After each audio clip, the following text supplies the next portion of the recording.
ये एक ऐसे कातिल की कहानी है जो वेबसाइट पर ऑनलाइन इंसान को तड़पा तड़पा कर मारता है। किसी को नहीं पता कि वो ऐसा क्यों करता है, वो कहां से करता है। FBI यहाँ तक कि साइबर क्राइम वाले भी उसका पता नहीं लगा पाते। इस कहानी की शुरुआत में एक पिंजरे में एक बिल्ली को दिखाया जाता है। एक आदमी आकर उसके सामने दूध का कटोरा रखता है, लेकिन दूध के कटोरे से पहले एक ब्लैक कलर की शीट होती है।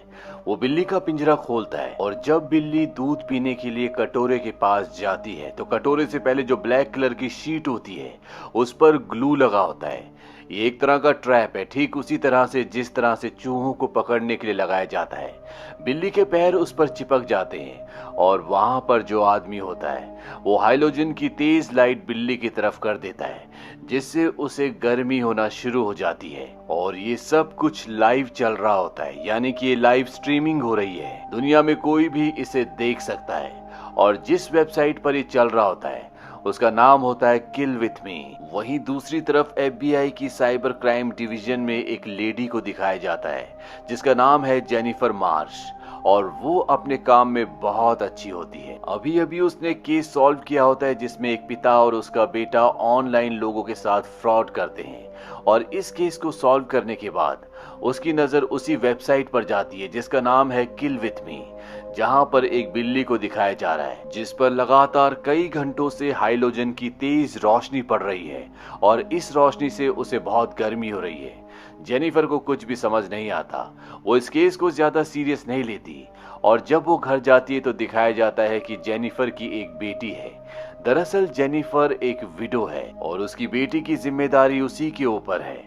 जेनिफर कुछ देर बाद एक बार फिर से उसी साइट को खोलती है जहां पर बिल्ली के ऊपर लगातार हाइलोजन की रोशनी डाली जा रही है, और वो देखती है कि वो बिल्ली अब मर चुकी है। ऑफिस जाने के बाद जेनिफर इस वेबसाइट को ट्रैक करने की कोशिश करती है ताकि वो पता लगा सके कि इस वेबसाइट को कौन ऑपरेट कर रहा है, लेकिन वो ऐसा नहीं कर पाती क्योंकि वेबसाइट का IP एड्रेस लगातार बदल रहा होता है। कभी वो इंडिया का हो जाता है, कभी कनाडा का, कभी ऑस्ट्रेलिया का, कभी अमेरिका का, यानी कि लगातार उसका IP एड्रेस बदल रहा है। दरअसल ऑनलाइन जब भी हम कोई काम करते तो हमारे सर्वर का एक IP एड्रेस होता है जिससे पता चल जाता है कि ये कहां से हो रहा है, इसे कौन कर रहा है। लेकिन ये आदमी जो वेबसाइट ऑपरेट कर रहा होता है इसमें कुछ ऐसी सेटिंग होती है कि लगातार IP एड्रेस एक देश से दूसरे देश का बदल रहा होता है, इसीलिए उन्हें कुछ पता नहीं चलता कि ये हो क्या रहा है। ये उस वेबसाइट को ब्लॉक भी करते हैं, लेकिन जैसे ही दोबारा से वेबसाइट का नाम डालते हैं तो वेबसाइट खुल जाती है।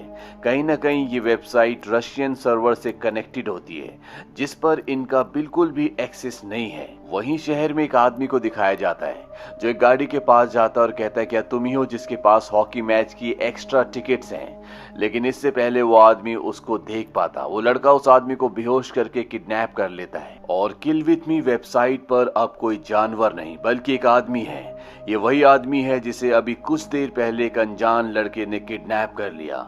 उसके हाथ पैर बंधे होते हैं और वीडियो पर उसकी लगातार वेबसाइट पर लाइव स्ट्रीमिंग चल रही होती है। उसकी छाती से खून भी निकल रहा होता है। इस वेबसाइट को शुरू हुए आज पूरा एक हफ्ता हो चुका है। जेनिफर अपनी टीम को बताती है कि इस इंसान को कोएगुलेंट नाम का दिया जा रहा है जो खून को पतला करता है। दरअसल ये किसी बीमारी में इस्तेमाल किया जाता है, लेकिन अगर इसकी मात्रा ज्यादा हो जाए तो खून पतला होकर लगातार बहता रहता है और खून बहने से इंसान की मौत हो जाती है। और इस दवा को इस आदमी के शरीर से इस तरह से कनेक्ट किया होता है कि इस वेबसाइट पर जितने लोग ज्यादा विजिट करेंगे उतना ही कोएगुलेंट इस आदमी की बॉडी के अंदर जाएगा, और धीरे धीरे अब इस वेबसाइट के व्यूअर्स बढ़ रहे होते हैं जिसकी वजह से लगातार उसके शरीर में ये दवा जा रही होती है। और कुछ ही घंटों के बाद इस आदमी की मौत हो जाती है। ये एक पायलट था और इसकी मौत के बाद वो आदमी जिसने इसे मारा है, जो वेबसाइट चला रहा है, वो अपनी वेबसाइट पर एक मैसेज टाइप करता है, thanks a lot for your support, अभी और बाकी है। जेनिफर कहती है कि मैं ऐसा नहीं होने दूंगी। अब जिस आदमी को वेबसाइट पे मारा गया जो कि पायलट है, उसकी लाश एक पॉलिटिशियन की गाड़ी के पीछे डिक्की में मिलती है। वहीं दूसरी तरफ एक आदमी को दिखाया जाता है जिसका नाम विलियम है जो कभी टीवी में रिपोर्टर हुआ करता था, लेकिन अब वो एक होस्ट है। वो एक लड़के के घर पर जाता है क्योंकि इस लड़के ने एंटीक चीज की एक पोस्ट इंटरनेट पर डाली थी और विलियम उसे खरीदना चाहता है। और जब विलियम उसके घर के अंदर उस चीज को देखने के लिए बेसमेंट के पास खड़ा होता है, वो लड़का पीछे से उसे इलेक्ट्रिक शॉक देता है, जिससे वो बेहोश होकर बेसमेंट के नीचे गिर जाता है। और अब विलियम उस लड़के के कब्जे में है। वो एक बहुत बड़े ब्लॉक में सीमेंट लाकर उस जगह पर डालता है जहां पर उसने उस आदमी को बांधकर खड़ा किया हुआ है, ताकि वो पूरी तरह से फ्रीज हो जाए, वो हिल भी ना पाए। वहीं दूसरी तरफ ये दिखाया जाता है कि आज जेनिफर की बेटी का बर्थडे होता है और उसके साथ उसकी टीम भी होती है। और तभी उन्हें पता चलता है कि किल विथ मी वेबसाइट पर अब एक और विक्टिम है जिसे टॉर्चर किया जा रहा है। ये सब के सब बर्थडे पार्टी छोड़कर ऑफिस आ जाते हैं और वो देखते हैं कि वहां पर एक आदमी जिसका नाम विलियम है, जो पहले न्यूज रिपोर्टर हुआ करता था, उसके हाथ सीमेंट के अंदर है जो पूरी तरह से सूख चुका है, इसीलिए वो अपने हाथ नहीं हिला सकता और उसके पैर भी इसी तरह से फ्रीज होते हैं। और उसके चारों तरफ बहुत सारे हाइलोजन बल्ब जल रहे होते हैं, जिस तरह से शुरू में एक बिल्ली के पास जल रहा था, लेकिन यहाँ पर एक नहीं बल्कि कई सारे हैं। और जैसे जैसे लोग इस वेबसाइट पर विजिट करेंगे, जितने लोग यहाँ पर आएंगे, जितना ट्रैफिक यहाँ पर ज्यादा होगा, इन हाइलोजन बल्ब्स की रोशनी बढ़ना शुरू हो जाएगी और वो इस हद तक बढ़ जाएगी कि विलियम यहाँ पर जलकर खत्म हो जाएगा। और अब ये पूरी दुनिया देख रही है और धीरे धीरे यहाँ पर ट्रैफिक भी बढ़ रहा होता है। FBI का जो सीनियर ऑफिसर होता है, जिसका नाम रिचर्ड ब्रुक्स है, वो कहता है जल्द से जल्द प्रेस कॉन्फ्रेंस बुलाओ, हमें इस बारे में बात करनी होगी, नहीं तो दुनिया ये सोचेगी कि हमने इस केस में कुछ भी नहीं किया। जेनिफर उसे ऐसा करने से मना करती है। वो कहती है वो कातिल ऐसे ही चाहता है, वो चाहता है कि हम उसके बारे में बात करें ताकि उसकी वेबसाइट पर और भी ज्यादा ट्रैफिक आए। और अगर उसकी वेबसाइट पर और ज्यादा लोगों ने विजिट किया तो जिस आदमी को उस कातिल ने बंदी बनाया, जो उसकी वेबसाइट पर ऑनलाइन स्ट्रीमिंग पर है, वो और जल्दी मर जाएगा। लेकिन रिचर्ड भी मजबूर होता है, उसे प्रेस कॉन्फ्रेंस करनी होती है ताकि दुनिया को ये पता चल सके कि FBI इस पर कुछ कर रही है। और वो प्रेस कॉन्फ्रेंस में सबसे रिक्वेस्ट करता है कि आप इस वेबसाइट पर विजिट ना करें, क्योंकि जितने ज्यादा लोग उस वेबसाइट पर विजिट करेंगे उतनी जल्दी विलियम की मौत हो जाएगी। और वहां दिखाया जाता है कि विलियम अब वहां पर गर्मी से जलना शुरू हो जाता है। और धीरे धीरे जैसे जैसे लोग इस वेबसाइट पर आ रहे होते हैं, यहाँ पर नए नए हाइलोजन बल्ब भी जल रहे होते हैं, जो एक तरह की कंप्यूटर पर सेटिंग होती है। लेकिन मरने से पहले विलियम के मुंह का कपड़ा खुल जाता है और वो कुछ बोलना शुरू कर देता है। FBI की टीम यहाँ पर सब कुछ देख रही होती है और उन्हीं की टीम में एक आदमी होता है जो लिप्स रीड कर लेता है और वो कहता है कि ये कोई एड्रेस बता रहा है और एड्रेस होता है 8808 न्यूबेरी। ये वही एड्रेस है जहाँ पर इस कातिल ने विलियम को एंटीक चीज खरीदने के लिए बुलाया था।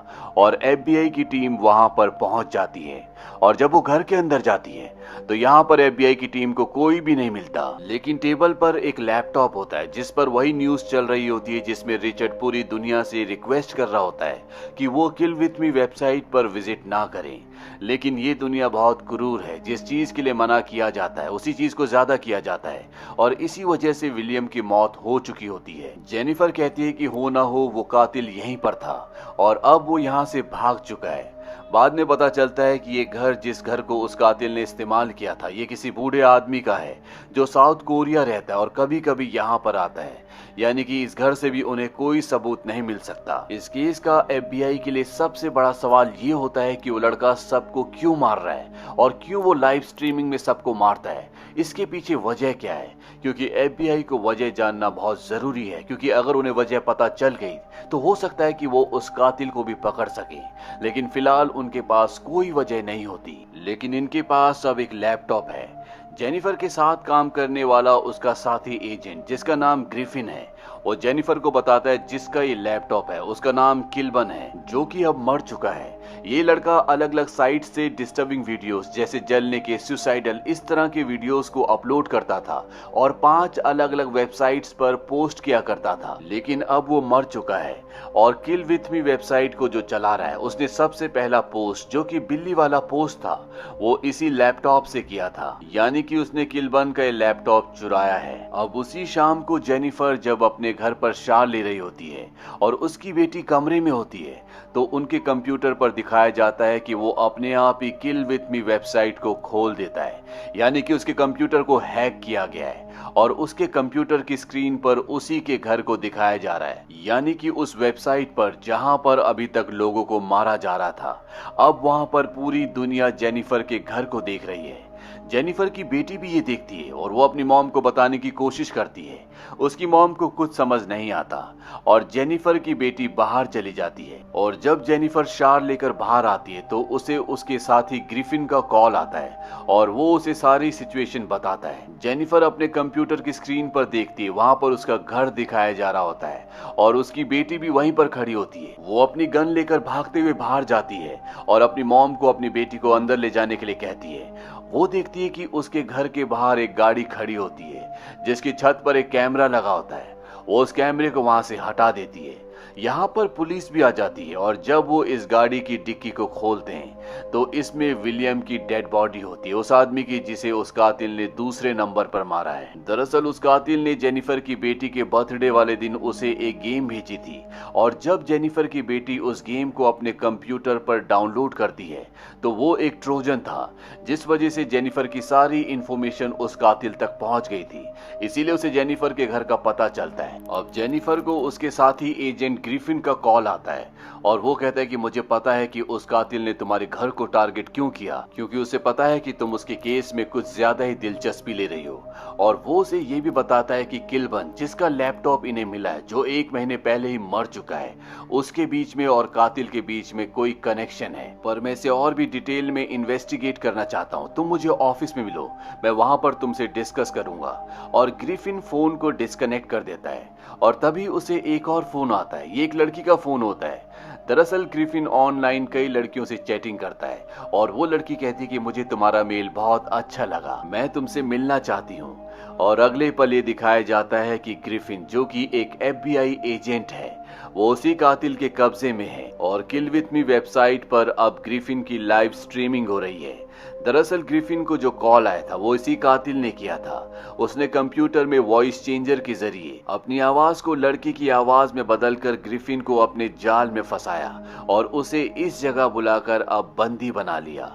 और पूरी दुनिया अब ग्रिफिन को लाइव देख रही है। और जब जेनिफर और FBI की टीम ये देखती है तो पूरी तरह से हैरान हो जाती है, क्योंकि उन्हीं के साथ काम करने वाला ग्रिफिन अब उस कातिल का शिकार है। ग्रिफिन को पानी के टैंक के अंदर डाला होता है और उसके ऊपर एक बॉक्स होता है जिसमें सल्फ्यूरिक एसिड होता है। और जैसे जैसे लोग इस वेबसाइट पर विजिट करेंगे, धीरे धीरे सल्फ्यूरिक एसिड पानी में गिरना शुरू हो जाएगा और वो एक तेजाब का रूप धारण कर लेगा, जिससे ग्रिफिन की पूरी बॉडी गल जाएगी, वो मर जाएगा। और अब जब किल विथ मी वेबसाइट पर एक और कत्ल होने जा रहा है तो लोग यहाँ पर दोबारा से आना शुरू करते हैं। यहाँ पर ट्रैफिक बढ़ना शुरू हो जाता है और सल्फ्यूरिक एसिड पानी में लगातार गिर रहा होता है, जिससे ग्रिफिन की बॉडी जलना शुरू हो जाती है। ग्रिफिन का मुंह पूरी तरह से बंद है, वो चिल्ला भी नहीं सकता।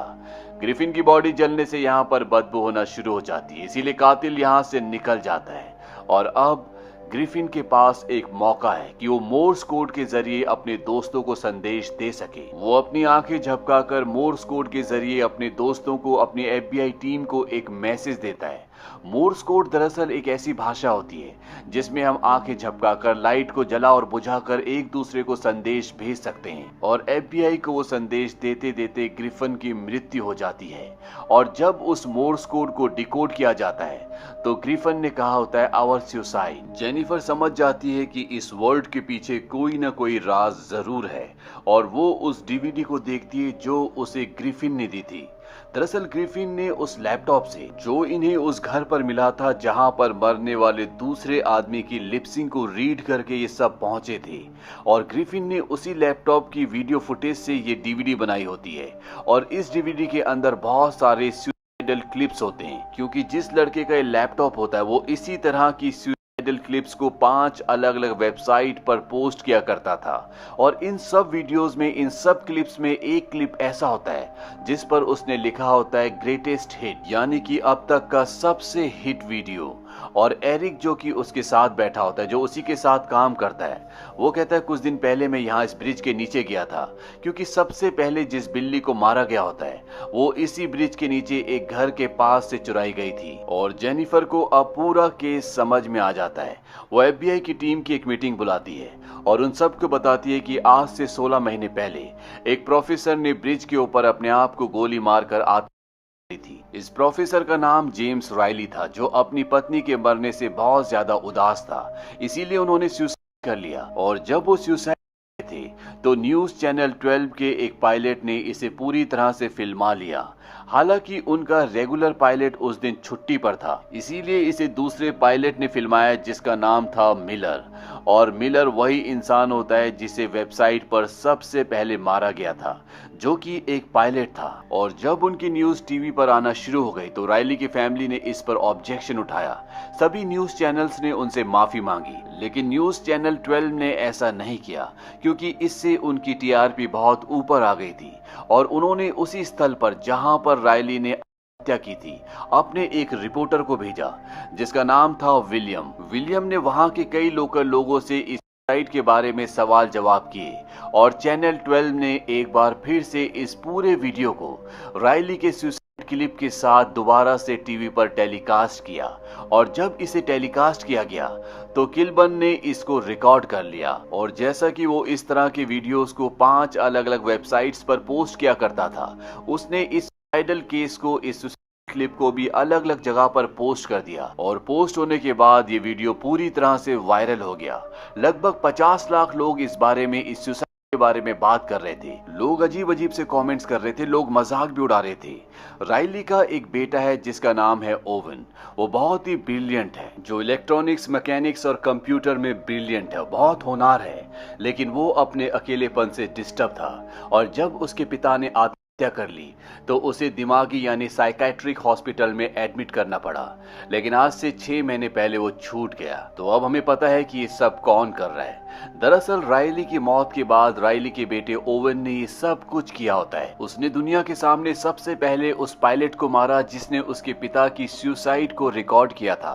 उसके बाद उस रिपोर्टर को जिसने इस पूरे सीन को कवर किया था। और इसके बाद उसने ग्रिफन को, जो कि एफबीआई का एजेंट है, पूरी दुनिया के सामने मारा, क्योंकि उसे कहीं ना कहीं ये शक हो गया था कि जो भी ये मर्डर कर रहा है वो राइली का बेटा ओवन है। और इन तीनों के कत्ल से पहले उसने उस लड़के को मारा था जिसने उसके पिता के सुसाइडल वीडियो को 5 अलग अलग वेबसाइट्स पर पोस्ट किया था, जिसका नाम किलबर्न है। और किलबर्न के ही कंप्यूटर से उसने बिल्ली का जो सबसे पहला वीडियो वायरल हुआ था उसे पोस्ट किया था। जेनिफर बताती है कि किल विथ मी वेबसाइट का जो लोगो है वो ओवन के पिता का एक्सरे है और उसके ऊपर जो नंबर लिखा हुआ है वो उसके पिता के मरने की तारीख है।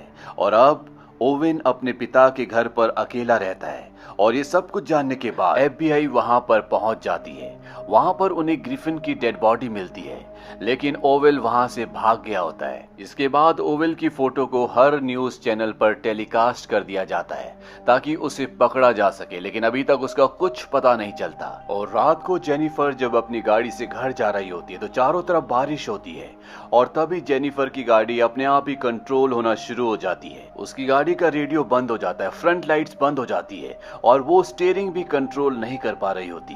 दरअसल ये गाड़ी पूरी कंप्यूटराइज्ड है और इसे ओवन ने हैक कर लिया है। और तभी ब्रिज पर उसकी गाड़ी रुक जाती है और रेडियो से ओवन की आवाज आती है। वो कहता है कि सामने देखो जेनिफर, इसी ब्रिज से कूदकर मेरे पिता ने जान दी थी। कुछ ऐसी वेबसाइट्स थी जिन्होंने उन्हें गिरते हुए स्लो मोशन में दिखाया, क्योंकि ऐसे देखने में ज्यादा मजा आता है। और एक जगह कमेंट में लिखा था, वाह, इसके अलावा कुछ भी नहीं, तुम सब ये कंट्रोल कर सकते थे, तुम लोगों को ऐसा करने क्यों देते हो। वो उसे ऐसा इसलिए कहता है क्योंकि वो एफबीआई के साइबर क्राइम डिपार्टमेंट में काम करती है। जेनिफर कहती है कि मुझे माफ कर दो, लेकिन वहां से कोई भी जवाब नहीं आता। जेनिफर अपनी गाड़ी का शीशा तोड़कर वहां से निकल जाती है और मदद के लिए फोन करती है। दरअसल उसका मोबाइल फोन भी नहीं चल रहा होता, उसे भी उसने हैक कर लिया होता है। और तभी उसकी गाड़ी की लाइट्स जल जाती है। वो गाड़ी के पास आती है और गाड़ी में बैठकर यहाँ से निकलना चाहती है, क्योंकि उसे यहाँ से निकलना होगा। और और जब वो गाड़ी स्टार्ट कर ही रही होती है कि वो गाड़ी के शीशे में देखती है कि पीछे कोई है। पीछे ओवेन बैठा होता है। वो उसे इलेक्ट्रिक शॉक देकर बेहोश कर देता है और जब उसे होश आता है तो ओवेन ने उसके पैरों को एक वायर से बांधकर उसे उल्टा लटकाया होता है और उसके नीचे ओवेन एक मशीन चला देता है जिससे किसी भी चीज को काटा जा सकता है और किल विथ मी वेबसाइट एक बार फिर से ऑन हो जाती है और जैसे जैसे इसमें व्यूअर्स बढ़ेंगे वो धीरे धीरे नीचे आना शुरू हो जाएगी और इस तरह से उसकी मृत्यु हो जाएगी। यहाँ पर FBI की भी पूरी टीम देख रही होती है लेकिन किसी को कुछ नहीं पता कि वो इसमें उसकी कैसे मदद कर सकती है। यहाँ पर एक एजेंट होता है जो जेनिफर का बहुत खास दोस्त है जिसका नाम एरिक है। वो पहचान जाता है कि ये बेसमेंट जहाँ पर जेनिफर को बंदी बनाया है ये उसी के घर का बेसमेंट है और वो जेनिफर को बचाने के लिए उस तक पहुंचने की कोशिश करता है लेकिन रास्ता इतना लंबा है कि उससे पहले ही जेनिफर मर जाएगी क्योंकि आज वेबसाइट पर ट्रैफिक बहुत ज्यादा होता है। इस भयानक मंजर को पूरी दुनिया देख रही है। अब जेनिफर अपने आप को आगे पीछे हिलाना शुरू करती है और आगे पीछे होते होते वो एक पोल को पकड़ लेती है और जब ओवेन उसे छुड़ाने के लिए आता है तो वहां पर एक गैस का पाइप होता है जिस पाइप को निकाल देती है और इसके अंदर से गैस निकलती है। ओवेन के मुंह पर उसकी आंखों पर गिरती है जिससे उसे बहुत जलन होती है और इतने में जेनिफर अपनी उस वायर को जिससे उसके पैर बंधे हुए हैं उसे पूरी तरह से ढीला करके नीचे गिर जाती है। वो अपने पैर खोल के ओवेन के पास जाती है, उसे बहुत बुरी तरह से मारती है। ओवेन अपनी गन से उसे मारने भी वाला होता है लेकिन वो उसकी गन को उससे दूर कर देती है और अब ओवेन बिल्कुल नॉर्मल हो चुका है। वो जेनिफर की तरफ बढ़ रहा होता है, वो उसे मारना चाहता है लेकिन तभी जेनिफर ओवेन की गन से उसके सीने में 6 की 6 गोलियां उतार देती है और इस तरह ओवेन का अंत हो जाता है। और अंत में ये दिखाया जाता है कि उसी कैमरे पर जिस कैमरे पर पूरी दुनिया वेबसाइट पर ये सब कुछ देख रही है जेनिफर अपना FBI का बैज दिखाती है और पूरी दुनिया को पता चल जाता है कि कातिल को FBI ने मार दिया। और इसी के साथ ये फिल्म ये कहानी यहीं पर खत्म हो जाती है। ये फिल्म सन 2008 में रिलीज हुई थी। IMDb पर इसकी रेटिंग है 6.2। इस फिल्म का बजट था $35 मिलियन और बॉक्स ऑफिस पर इसने कमाई की थी $53 मिलियन की। उम्मीद करते हैं कि ये कहानी आपको पसंद आई होगी।